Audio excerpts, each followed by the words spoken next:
Chers compatriotes, chers résidents, chers salariés de la Principauté, chers amis, contrairement aux autres années, il ne nous est pas possible en ce jour de fête nationale de venir à vous sur la place du Palais en raison de la crise sanitaire qui affecte la Principauté comme nos voisins. Avec la princesse, nos enfants et ma famille, nous sommes cependant, vous le savez, en union avec vous tous. Nous formons des vœux ardents à l'intention de notre communauté et de chacune et de chacun de vous dans l'attente de nous retrouver tous dans des conditions normales et sereines. Alors à tous, bonne fête nationale. Merci. Bonsoir à tous et bienvenue sur Monaco Info. Vous venez de l'entendre, un message d'union du prince souverain accompagné de son épouse et de ses enfants. Nous sommes le jeudi 19 novembre, jour évidemment de la fête nationale, une édition consacrée à cette date qui rassemble habituellement la grande famille monégasque. Nous vous ferons vivre au plus près l'ensemble de la cérémonie, que ce soit en la cathédrale pour la messe d'Action de grâce, sans oublier la prise d'armes dans la cour d'honneur du Palais Princier. Le commandant supérieur de la force publique sera avec nous. Le colonel Tony Varro reviendra sur l'importance que revêt ce jour de célébration. Autre invité dans cette édition, le secrétaire général de la Croix-Rouge monégasque. Cette institution a reçu une distinction dans l'ordre des Grimaldi dans le cadre de ses actions durant la pandémie. Vous ne pouviez pas vous rendre sur la place du Palais cette année pour montrer votre affection pour la famille princière à coups de hippie-pipoura par exemple. Qu'avez-vous fait pendant ce temps-là? Comment avez-vous célébré ce moment de communion? La réponse dans ce journal. Et enfin, nous vous ferons vivre les coulisses de cet événement préparé longtemps à l'avance. Je viens de le dire dans les titres, nous débutons tout simplement par le résumé de cette matinée particulière entre la cathédrale et la cour d'honneur du Palais. Quels ont été les moments forts, Christina Thomel? Pour ouvrir les festivités, le souverain accompagné de son épouse, la princesse Charlène, et d'une partie des membres de sa famille a assisté à une messe d'action de grâce à la cathédrale de Monaco. Cette année, seulement 400 personnes, distanciées et masquées, pouvaient participer à ce Te Deum présidé par Monseigneur Dominique-Marie David. Il s'agissait d'ailleurs de la première fête nationale pour l'archevêque de Monaco. Sachez que je suis personnellement honoré, profondément heureux et touché de vivre pour la première fois cet événement. Cette célébration est forcément un peu plus grave que celle des années précédentes et il me semble bienvenu que nous demandions ensemble à Dieu le secours de sa grâce. À noter également que le nouveau ministre d'État, Pierre Dartout, participait lui aussi pour la première fois à cette fête nationale. Après l'homélie de Monseigneur David, deux autres temps forts ont marqué cette messe d'action de grâce, le Te Deum, et cette année, c'était celui de Norman Warren qui a été choisi, suivi de la prière pour le prince, un moment de recueillement toujours très émouvant. Après le Te Deum, comme les années précédentes, la prise d'armes a été donnée dans la cour d'honneur du Palais Princier. Après que l'hymne national de la principauté ait retenti, le prince souverain a passé en revue les troupes et a salué l'étendard sous le regard bienveillant de la princesse Charlène et de ses enfants. Pour l'occasion, le petit prince Jacques était habillé comme son papa en tenue de carabinier. Le prince Albert II a remis les galons aux militaires de la force publique, promus en 2020 à 11 sapeurs-pompiers et 16 carabiniers, avant de remettre les insignes de chevalier dans l'ordre de Saint-Charles, une distinction qui a été remise cette année au lieutenant-colonel Marc de Gabriel, adjoint au chef de corps des sapeurs-pompiers. Dans ce contexte particulier de crise sanitaire, le prince Albert II a ensuite remis l'ordre de Grimaldi, promotion Covid-19, à la Croix-Rouge monégasque en décorant son drapeau. Une manière de témoigner du dévouement des bénévoles au service de la communauté dans la lutte contre la pandémie de Covid-19. 13 membres du personnel du Palais Princier ont ensuite reçu des mains du prince souverain la médaille d'honneur ou du travail pour service rendu. Une cérémonie qui s'est achevée avec la garde à l'étendard du prince souverain, un porte-étendard et sa garde composée de 5 carabiniers, dont 3 en tenue de papalin, marquaient les 150 ans de la compagnie des carabiniers du prince avec l'arrivée des militaires de l'armée pontificale de Rome, une commémoration qui marquait également les 15 années de règne du prince Albert II. Voilà ce que l'on pouvait dire de ces célébrations. Nous sommes à présent avec un acteur clé de cette fête nationale, le colonel Tony Varro. Bonsoir. Bonsoir. Cela fait Fabien. 2 ans maintenant que vous êtes le commandant supérieur de la force publique. Comment vit-on la fête nationale de l'intérieur en tant, comme je viens de le dire, d'acteur et non pas de spectateur de cette fête? Avec beaucoup de pression, effectivement, puisque c'est un événement important pour la principauté et pour le prince et sa famille, puisque la fête nationale, c'est avant tout la fête du prince, avec une certaine communion avec les Monégasques, avec ses militaires, avec un certain nombre d'acteurs de la principauté. Et effectivement, on ne doit pas avoir, je dirais, une moindre escarmouche pour que cette fête se passe dans les meilleurs moments. Vous avez parlé de pression. Comment est-ce que l'on gère justement ce stress, cette pression? Cette pression, en fait, on la gère tout simplement déjà en faisant les entraînements. C'est pour ça que nous faisons de répétitions. Et ça permet à chacun de se retrouver sur le site, c'est-à-dire dans la cour d'honneur pour ce qui concerne la fête nationale cette année. Mais c'est aussi la façon de pouvoir travailler tous ensemble. Chacun a un rôle primordial. Quels que soient les ordres que je peux donner, il faut que l'ensemble puisse réagir correctement, en connaissant bien évidemment déjà l'anticipation, les phases qui vont suivre. Donc c'est tout l'entraînement qui permet de gérer cette pression. Et on prépare la fête nationale combien de temps en amont? On commence déjà à faire les premiers entraînements, on a dû commencer ça mi-novembre, pas avant. Quel est le bilan que vous pourriez faire? Comment pour vous s'est déroulée cette fête nationale? C'est vrai que c'était un vrai challenge. Nous l'avons relevé, comme vous avez pu le voir, avec déjà l'ensemble des militaires étaient masqués, Oui. même l'ensemble des acteurs étaient masqués. Nous avons profité effectivement aussi, je dirais, pour tester l'ensemble des personnels qui étaient dans la cour, pour s'assurer qu'effectivement on n'avait pas de cas positifs. Ça c'était important. Et on a voulu donner un côté, je dirais, solennel à cette fête nationale qui se résumait, comme vous avez pu le comprendre, par la seule cérémonie dans la cour d'honneur, qui est quand même le symbole de notre prince. Que retiendrez-vous de cette journée? S'il y a un moment, un instant à retenir, ce serait lequel? Ça a été tout d'abord l'hommage que les militaires de la force publique ont voulu rendre à leur prince souverain en soulignant ses 15 ans de règne, malgré une année particulièrement compliquée. On a Et senti je d'ailleurs pense le prince ému à ce moment-là. Oh, le prince était très ému et était très content, très heureux plutôt d'avoir eu cet hommage, puisque ce sera malheureusement, si j'ai bien compris, le seul hommage qu'il y aura pour ses 15 ans de règne. L'année ne s'y prétend pas. Et le deuxième temps fort, je dirais, c'est quand même pour une première fois la présence notamment de la Croix-Rouge monégasque et ce drapeau de la Croix-Rouge monégasque qui a été honoré, décoré par son Altesse le Sérénissime, le Prince souverain. C'est important puisque c'est un message fort qui est lancé donc au travers du drapeau à l'ensemble des bénévoles et des acteurs qui contribuent justement au fonctionnement de cette Croix-Rouge monégasque qui a été un acteur majeur et clé pendant toute cette pandémie. Un mot sur la force publique pendant la crise sanitaire, que ce soit les carabiniers, que ce soit les sapeurs-pompiers, quels ont été leur rôle, leur mission? Oh, c'était un rôle, je dirais, important et je pense une des clés de voûte aussi du dispositif pour le gouvernement princier, puisque comme vous le savez et vous l'avez vu, même si on a été relativement discret, puisque notre rôle c'est pas de faire savoir ce que l'on fait, mais c'est d'agir au nom du gouvernement. Je sais, en dehors des sapeurs-pompiers qui eux sont en première ligne, et ça c'est par leur mission, les carabiniers du Prince, bien évidemment, ont joué aussi un rôle important puisqu'ils ont eu des tas de missions importantes les unes aux autres, notamment pour ce qui concerne la gestion du stock stratégique, qu'ils continuent encore à gérer, la mise en place notamment des centres de dépistage massifs, et bien encore, aujourd'hui on a constitué une petite force, je dirais, disponible, qui permettra, si le gouvernement en a besoin, de pouvoir déployer notamment les prélèvements nasopharyngés avec des militaires, sapeurs-pompiers et carabiniers du Prince, pour notamment, je dirais, permettre de détecter au plus vite la présence du virus dans la principauté. Et je ne peux être que reconnaissant et je suis très fier de commander ces 2 unités. Bon, on se quitte là-dessus, Tony Varro. Merci d'avoir répondu à mes questions. Merci Fabien.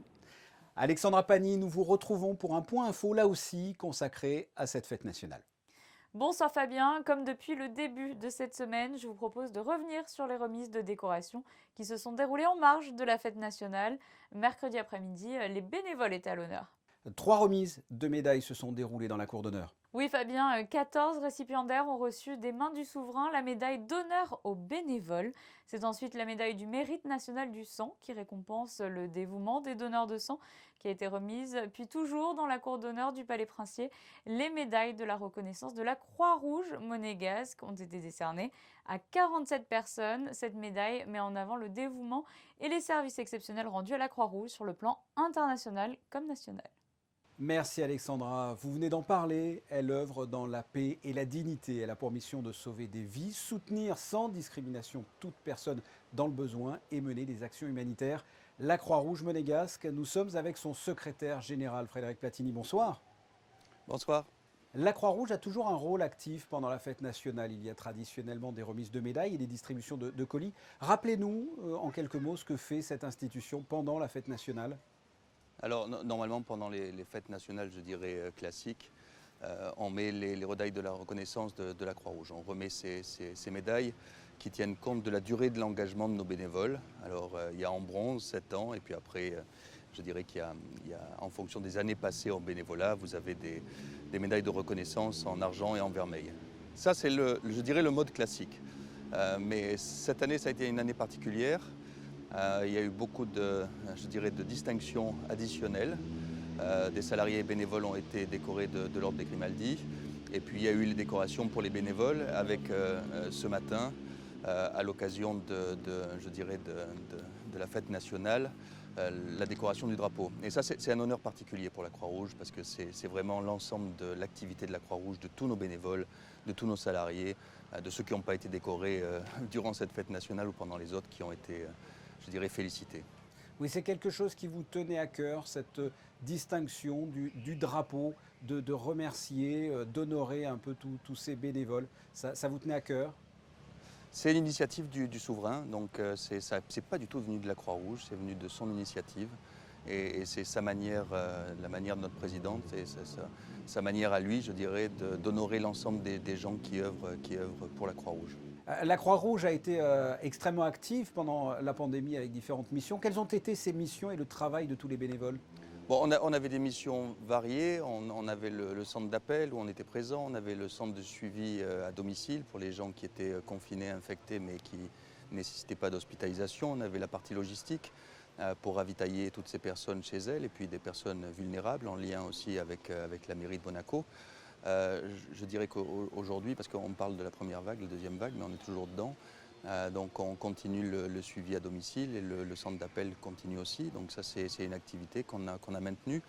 Là où la Croix-Rouge monégasque a été habile, c'est qu'en fait on a vraiment changé nos activités. On était dans les maisons de retraite, on n'y est plus. On était dans les manifestations sportives, on y est moins.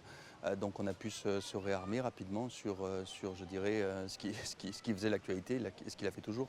Et c'est pour le coup une juste récompense selon vous par rapport à tous ces bénévoles qui ont œuvré pendant cette période difficile que d'être honorés, que le drapeau soit honoré par le souverain? Vous savez, il n'y a pas de contrepartie financière à la Croix-Rouge monégasque. On a des salariés, une soixantaine, mais à part ça, tout le réseau, c'est du bénévolat. Donc la reconnaissance, c'est ce qui leur est dû et c'est ce que le souverain, notre président, fait tous les jours. Mais le fait de décorer le drapeau, c'est vraiment un honneur pour tous. Qu'est-ce que vous avez envie de dire pour le coup à tous ces bénévoles qui se sont mobilisés quotidiennement, notamment pendant le confinement, et qui continuent à se mobiliser? Je voudrais leur dire que ce n'est pas juste une félicitation, mais c'est que c'est plutôt un encouragement à continuer et à donner de leur temps et à donner de leur volonté, à continuer à se former et à ce qu'on soit une Croix-Rouge professionnelle et efficace comme on l'est aujourd'hui. Frédéric Platini, merci d'avoir répondu à mes questions. Merci beaucoup. Vous l'avez vu, les célébrations ont été modifiées par rapport aux années précédentes. Pas de manifestation sur la place du Palais, par exemple. Nous nous sommes donc posé la question, à savoir comment avez-vous vécu vous-même cette fête nationale 2020? Juliette Rappert est allée à votre rencontre. C'est un petit peu restreint aujourd'hui avec les conditions sanitaires. Mais bon, voilà, on se balade dans Monaco, on va monter au palais. Et puis à 8h, on ira applaudir aux fenêtres. Ce soir, on va chanter l'hymne national au balcon et on va applaudir très fort le prince. Et donc le 19 novembre, on fête la fête du prince et on s'habille toujours en rouge et blanc. Oui, tout à fait. Aujourd'hui, c'est bien pour la fête nationale. C'est une tradition de s'habiller en rouge et blanc le 19 novembre. Donc on doit rendre hommage au prince et à la famille souveraine. Donc c'est un grand plaisir d'être là aujourd'hui. Ce soir, bien sûr, nous allons tous applaudir au balcon et nous réjouir de ce que la famille princière gère cette principauté de façon magnifique. Nous reviendrons à ce propos dans l'édition de vendredi 19h sur vos célébrations, sur vos balcons respectifs, une façon de déjouer la Covid-19 et d'être en union avec le prince Albert II et la famille princière. Vous l'imaginez, évidemment, une fête nationale, ça ne se prépare pas la veille pour le lendemain. Les équipes sont sur le pont bien avant. Vanessa Dessy, vous étiez sur place pour nous faire vivre ces préparatifs en amont. Et oui, nous sommes à quelques jours de la fête nationale. Vous vous en doutez, cette année, l'événement est quelque peu perturbé en raison de la crise sanitaire.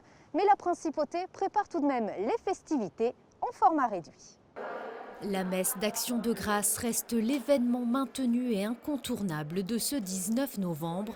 Le nombre d'invités a été limité à la moitié par rapport à l'an dernier. Les mesures sanitaires ont été appliquées à la lettre avec un placement précis qui respecte la distanciation sociale. L'orgue est accordé avec minutie pour l'événement. Cet instrument est une véritable œuvre d'art et il est indispensable de bien l'entretenir pour qu'il soit toujours au niveau et qu'il conserve ainsi ses qualités d'année en année. Pour clôturer cette première journée de préparatifs, les cars de production entrent en principauté en convoi exceptionnel, escortés par la police, afin de prendre place sur le parvis du musée océanographique comme à l'accoutumée. Les 2 semi-remorques principaux sont arrivés directement du Portugal après avoir réalisé le match France-Portugal ce samedi. Malgré une configuration réduite, le dispositif réunit 17 caméras au lieu de 23 habituellement, 50 techniciens et 6 km de câblage. Installer des milliers de fleurs en quelques heures, c'est le défi que se lance le Garden Club chaque année. Pour la fête nationale, près d'une vingtaine de personnes réalisent bénévolement une importante décoration florale dans la cathédrale de Monaco. Un travail d'équipe. Après, tu peux voir avec les autres pour commencer à mettre les bacs pleins d'eau, pour mettre les pains d'oasis à tremper dans l'eau et remplir les sauces peut-être. Chaque année, il y a un projet qui est présenté à la princesse Caroline. Et ensuite, il y a les achats, les dessins, la menuiserie pour les supports. C'est un tour de force parce qu'on n'a pas de chambre froide. Nous travaillons, les fleurs sont arrivées il y a 5 minutes. Nous les mettons en préparation, nous travaillons sur place. Et nous, demain et ce soir, nous allons déjà accrocher toutes les fleurs sur les colonnes.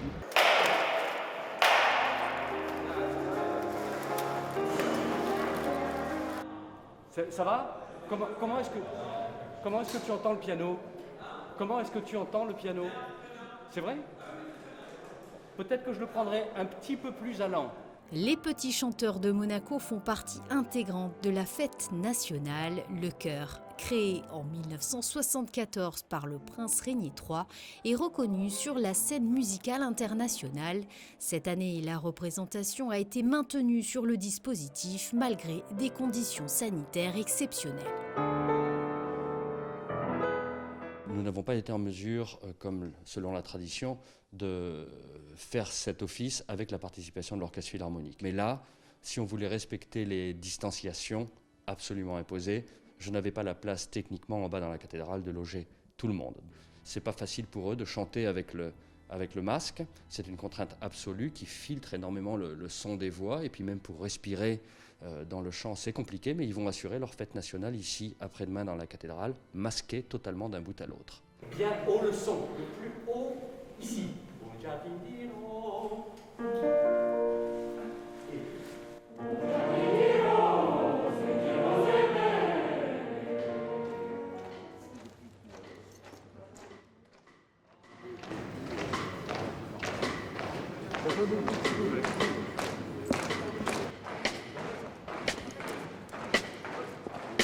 Comme chaque veille de fête nationale, la répétition générale a lieu très tôt le matin. L'occasion de régler les derniers détails dans la cour d'honneur du palais princier dans des conditions sanitaires très strictes. Pour l'ensemble des détachements, à mon commandement, go!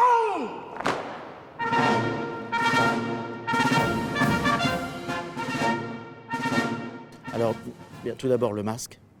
tant qu'on n'a pas l'obligation de l'enlever pour jouer de notre instrument, il faut absolument que tous les déplacements, toutes les interactions non musicales se fassent masquer. Ensuite, la cadence des répétitions qui est moindre, bien évidemment. Ensuite, la durée des répétitions, puisque dans tous les lieux qui nous accueillent, nous sommes obligés de faire des pauses, d'ouvrir pour aérer, etc. Donc toutes les conditions sont un petit peu quand même altérées, mais on a au moins la chance de pouvoir le faire, donc on se débrouille. Après le pavoisement de la ville effectué par la mairie de Monaco, c'est au tour des écoles de la principauté de se mobiliser. Certains élèves se parent de rouge et blanc, quand d'autres chantent l'hymne national dans la cour de l'établissement.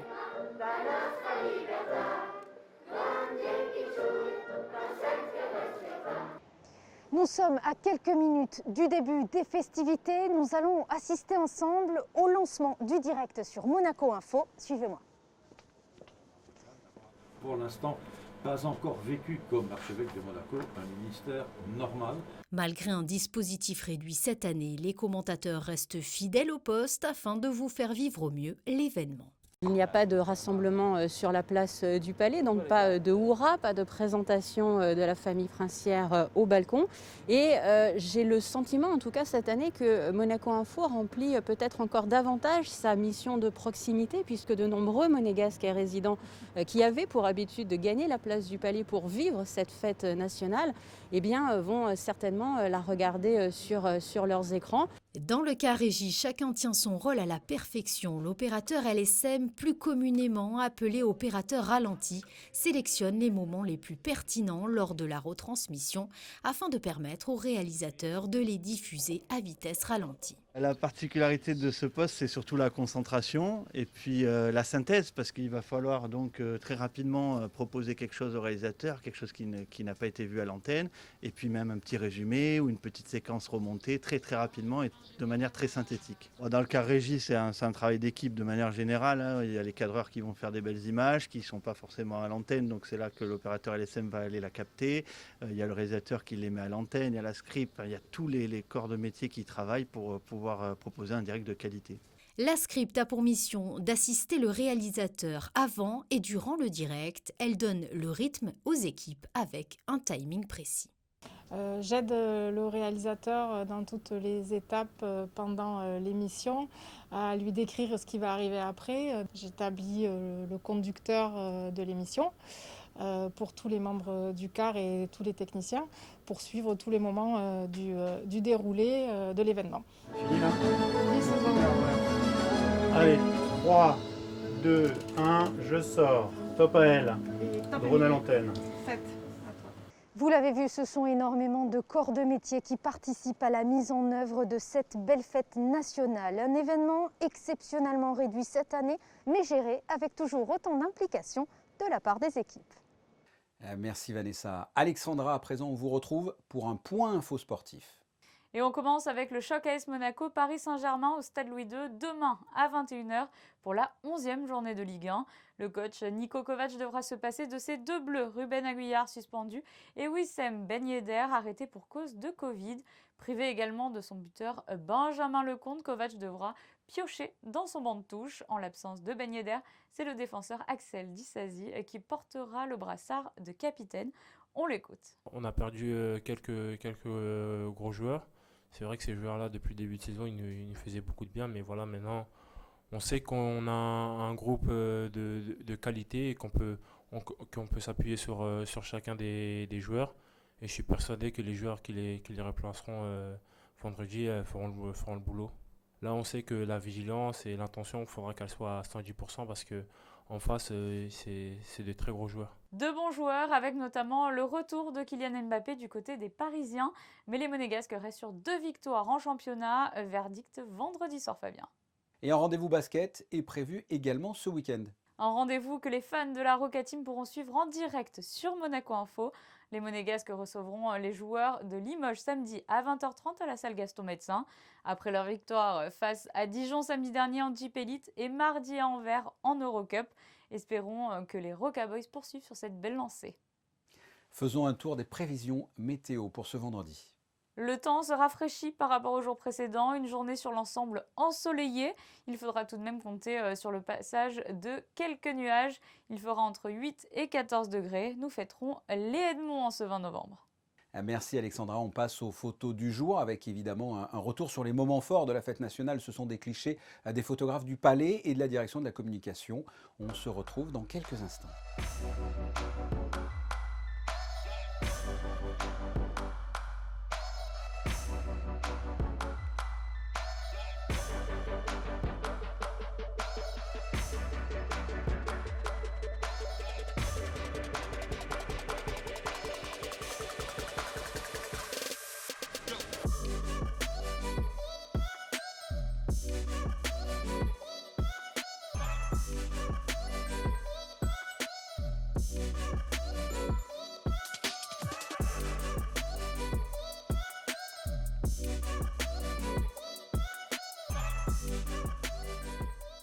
Ce journal est terminé. Merci de votre fidélité. Je vous propose de retrouver Émilie Rousseau pour l'édition de vendredi 19h.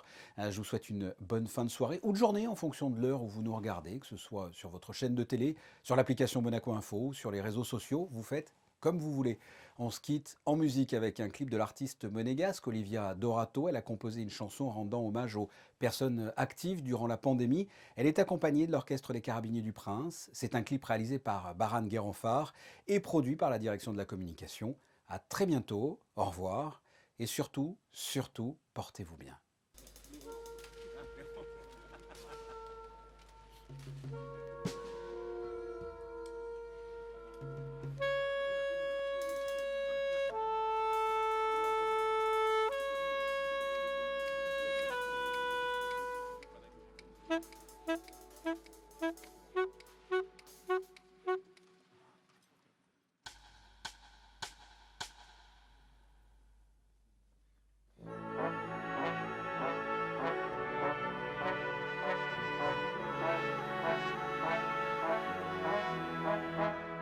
Tu te lèves un beau matin, en ne comprenant rien. Tu poursuis tes actions, personne fait vraiment attention. By coming out of the shadow, you brought in our life a rainbow. Tu es resté modeste, malgré tous tes beaux gestes, en gardant un œil sur nous pour protéger notre principauté. By coming out of the shadow, you brought in our life a rainbow. Pour nous tu as tout donné, on s'est dit un grand gratte-ciel. L'amour nous a rendu l'espoir, l'union a perpétué notre histoire. By coming out of the shadow, you brought in our life a rainbow. Et depuis ces jours sombres, ton engagement pour notre monde, tu nous as rendu la lumière. Tu es bien plus qu'un être ordinaire. By coming out of the shadow, you brought in our life a rainbow.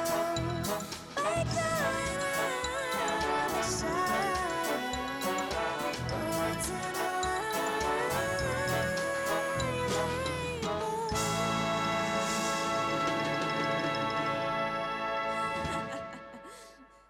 By coming out of the shadow, you brought in our life a rainbow. Tu es resté modeste, malgré tous tes beaux gestes, en gardant un œil sur nous pour protéger notre principauté. By coming out of the shadow, you brought in our life a rainbow. Pour nous tu as tout donné, on s'est dit un grand gratte-ciel. L'amour nous a rendu l'espoir, l'union a perpétué notre histoire. By coming out of the shadow, you brought in our life a rainbow. Et depuis ces jours sombres, ton engagement pour notre monde, tu nous as rendu la lumière. Tu es bien plus qu'un